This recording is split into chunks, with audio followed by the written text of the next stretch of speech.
What is up, my dudes? My last video was super fucking long. Wow, I'm already ready for no monetization. You know what? I don't qualify for it even if I wanted to. Like, whoops. Welcome to the shit show, fellow friends. My last video was super fucking long. I'm gonna try to keep this one short. This one's just another random spur of the moment thing. I'm always gonna be doing spur of the moment videos. Just a heads up. They're gonna be random as shit. You're never gonna know what to expect. Congratulations. I'm just gonna be talking about whatever I feel like talking about on any given day. And that's gonna be what you can expect. Just random conversations with camera. It's my phone, but close enough. I love you guys so much. I don't know you, but I love you. Anybody who can stick around through any of this cringe. Today I'm gonna talk about religion. It's gonna be very mild talk. It's just gonna be talking about the path I'm following. And I wanted to share that. I want to share my life, and I want to show people that, like, being yourself can be fun and can be beautiful and is something that should be celebrated and is something that people should not be scared to do. So my religion, I recently actually converted to Celtic paganism. Oh wow, woo, so scary. I came to this conclusion because I was really delving into different beliefs and different religious practices among paganism and witchcraft. I have always felt religious, but I never really could put a name to the religion that I was following, like that I specifically felt right. And part of that is a lack of religious education. We're all, I was raised kind of Christian. I went to church as a kid. Never clicked, didn't feel right. Part of that is how a lot of Christians have treated me. I say a lot because I mean a lot. I don't mean all of them. I have met some wonderful Christians out there. But a huge portion of them, even those who were closest to me, I'm talking even my best friend, pushed this idea, this belief, either directly or indirectly, that people who believe any different, who don't believe the same thing, no matter how good of a person you can be, if you don't believe in God, you're going to hell. That's not something I wanted to participate in, and it made me wonder if God really was a loving, compassionate being. And he can be, depending on who you ask. He is, depending on who you ask. But there are too many people out there that don't follow that, don't think. They say that God is benevolent, but they don't preach. They don't practice what they preach. And it's unfortunate. But I started to delve into my own... I've always been aware that my family heritage, most of my ancestry comes from Scandinavian, Celtic, Scottish, and Irish. Those are like the main... That's like 90% of my genetics. I've never taken a genetics test, don't quote me on that. But most of the family members that I have heard of, that I have learned about, are Scottish, Irish, Scandinavian. So I started to really look into what they believed in. That's where Celtic beliefs. There's really not a lot known about Celtic practices and Celtic gods. There's not a whole lot of text. There's like 2 or 3 books overall that are really like actual sources on like Celtic paganism and their following. So it can be really difficult to find actual accurate answers to what I want to follow, to what I'm looking into. But it really spoke to me. What I have learned so far still really speaks to me. It feels right, it feels accurate, it feels correct. And I felt like that was what I should be doing, and I still feel that way. It's part of my history. And I can give you one example. Surprisingly enough, if you guys have ever heard of Dunvegan Castle in Scotland, I am it's kind of farish down the line. I am a descendant of the MacLeod family. There's 2 different MacLeod families, I think, but I am... Oh boy, it's been a while since I've been over my actual family history. My kilt color is yellow and black. That's all I know. That's I can't remember the names of the clans, but I am related to that family distantly at this point because we split off, moved to the Americas. But my great grandmother is MacLeod. My cat wants in my room. Can you hear him? So I just... Sorry, I'm sitting on my floor. It's so uncomfortable. But it felt like something I wanted to explore. It's not something that's very commonly practiced now. They're more in terms of more in Ireland and Scotland. I don't know exactly how many people actually practice Celtic tradition and Celtic belief anymore. I don't know anything about people who live in Ireland and Scotland right now in today's world. I'm an American. It's really hard to find any accurate news on anything. Because, you know, Google. I guess I should switch to Firefox. Oh boy, that's probably gonna get me in trouble with the YouTube. Oh well. Yeah. That's something I just felt like exploring it, and it just felt right to me. It's something, you know, I want to encourage everybody to follow whatever path feels right to them. You know, like, I can't prove that what I believe is actually true, that what I believe is correct. I can't prove that. I have to take it on faith. So telling someone else that their belief is wrong just because it's not the same thing as I believe in is inherently incorrect. You know, it's wrong to tell them that they're wrong. I can't prove that they're wrong. I can't prove that they're right. They can't prove that I'm wrong. We won't know until we die what is real and what isn't. If there's a God, if there's any gods at all, if there's anything after death. We don't know that. But this is something that I have felt in my heart and soul. This is my path for me. This is what I am following. And I'm hoping that other people can follow their own paths with love and kindness in their hearts. You know, but I should probably talk a little bit more about how I actually practice so far, what I've started learning. First, I have a couple of things here. These aren't all Celtic specifically. This is the first one that really started to call to me. I was at my first Renaissance fair this year. This was back in July.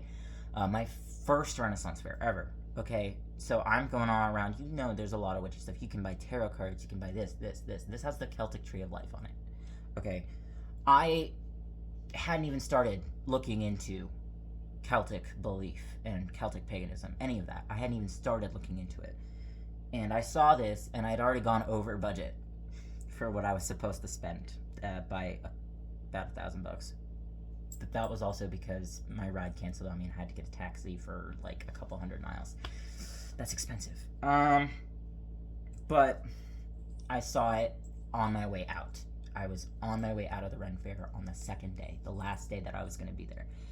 And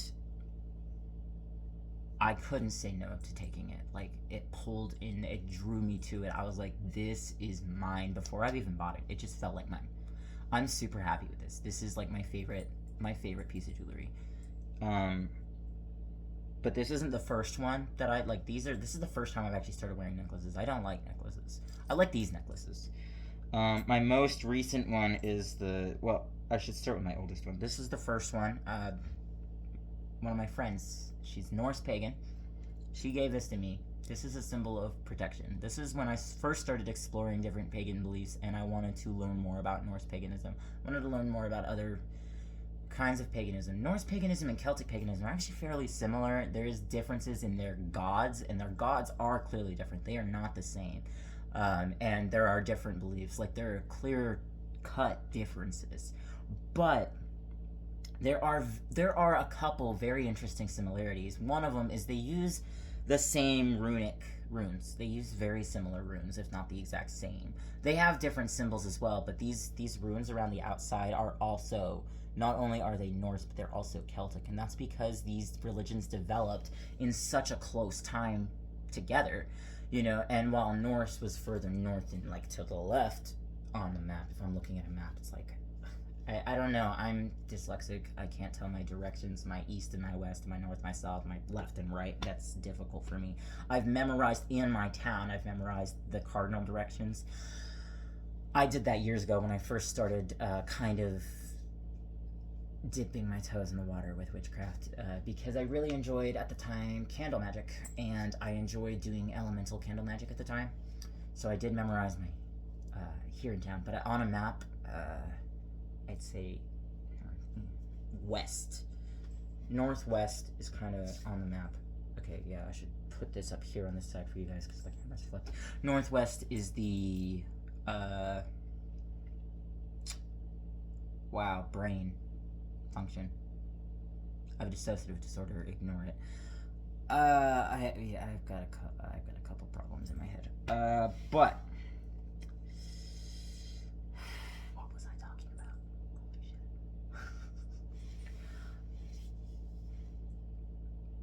Directions. Oh yeah, Norse and Celtic pagan. Yeah, they're so distinctly different, but there are a couple overlap, which was a very interesting thing to learn. I still don't know a whole lot about Norse paganism because when I found out, like when I started delving into Celtic paganism, I went all in. Like I went from dipping my toes into the water in practicing religion to like falling into the ocean with it, and it feels great. It's amazing.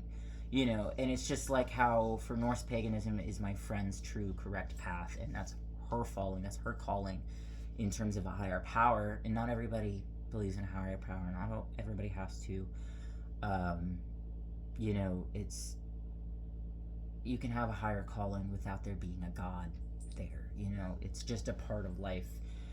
But that's hers, that's her journey, her path, and I'm very happy for her, and I'm super excited for her path and her kids' paths. Like, she just had a newborn girl just last week-ish, a little over a week ago.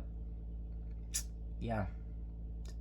She's got a 2-year-old, and they're gonna grow up and they're gonna find their own paths, you know. Like, she is fully there to help them explore and figure out what they are and what path they are meant to follow. And if they're Norse pagan, great. If there's something else, great. I'm super happy for them. And it's been something that I've been doing. But this, yeah, I got this from a friend, a very close friend, one of my best friends. I'm super happy to have her in my life. She's amazing. The next one I got was this one. I talked about this one. And then after that, I got this. This was given to me by a recent friend, actually. He is Christian. The cross for him is a very symbolic thing. It's not just of the presence of God, but he gets one specifically that is completely dark except for one little in the middle to show that even in the darkness, there's always a light. The light never goes away. No matter how dark it gets, there's always a light somewhere. And that's something that I thought was really beautiful. He gave this to me because I was having a really hard day, and I was just... My life sucks right now. Not horribly. I don't want to go back in time. I don't miss being who I used to be. That's something that helps me get through things, is I reflect back on my childhood. I reflect back on how I was in high school, and I reflect back and I think about how awful life was and how awful I felt. And no matter how bad things get now, I never want to go back to that.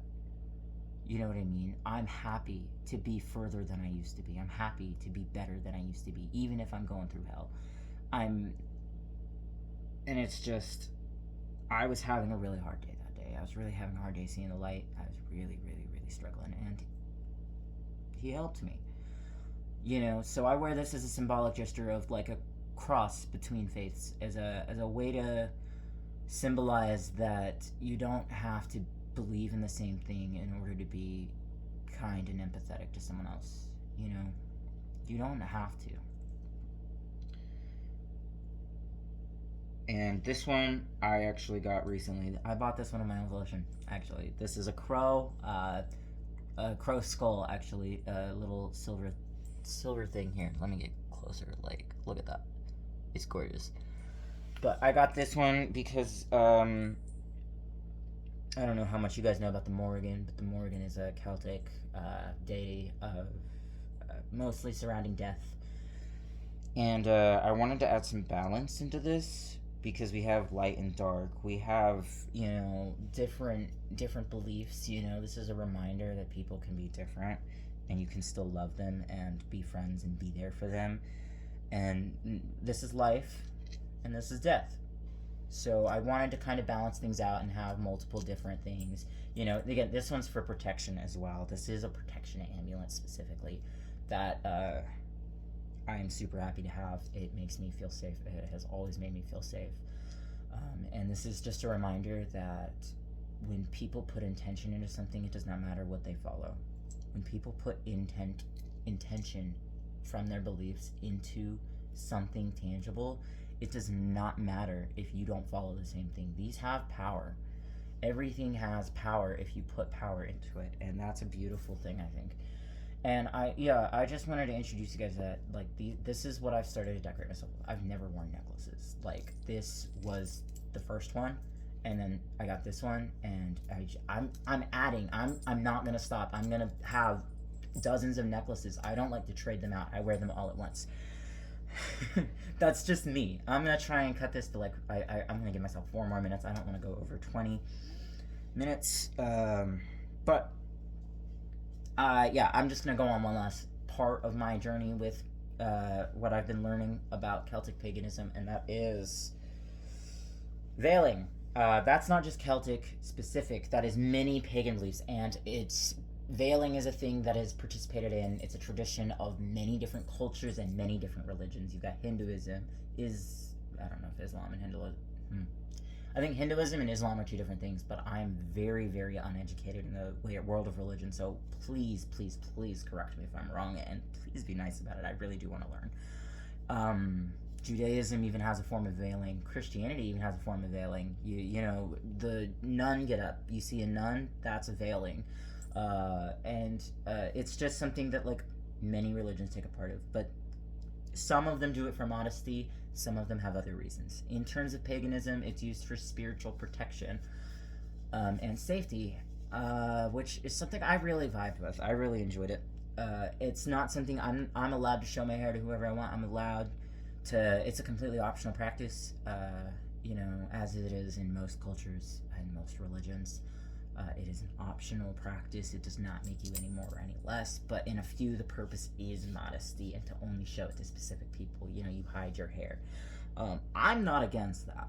If that is your path, that's fully your belief, and that is right for you. I am perfectly happy with that. That is amazing. It's beautiful. You can totally do that. For me, this is not about modesty. So, I have this, and there's so many different ways to put this on, but the way that I tie it is going to be different each time. I can tie it like this. I'll look like a pirate. The way that I've been doing it actually is reminiscent of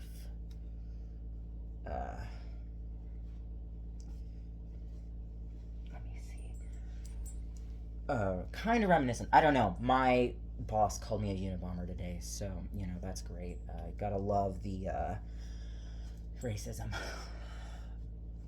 Yeah, whatever. Just because this is a very, very similar. I will do this. Actually, I did this the other day, so I'm gonna pull this up real quick. Or actually, I did this today because I was having trouble getting it to stay in place. I always have trouble getting it to stay in place.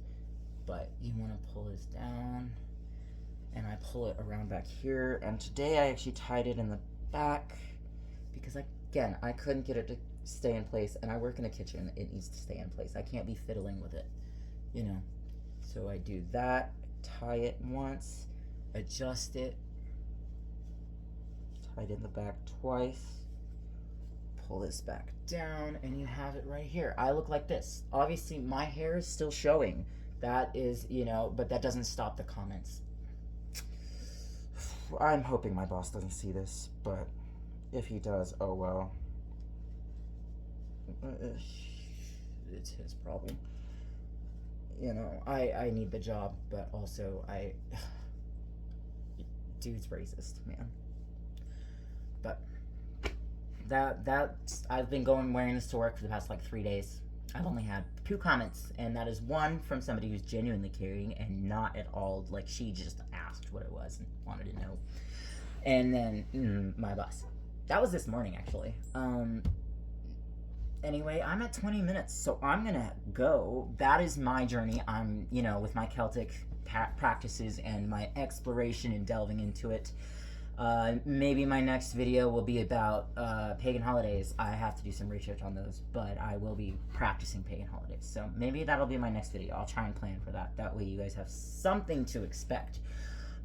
But I love you guys. Have a great night. Yes, it's nighttime here, so, have a great time, I guess. Enjoy yourselves. Take care of yourselves. Self-care. Love you guys.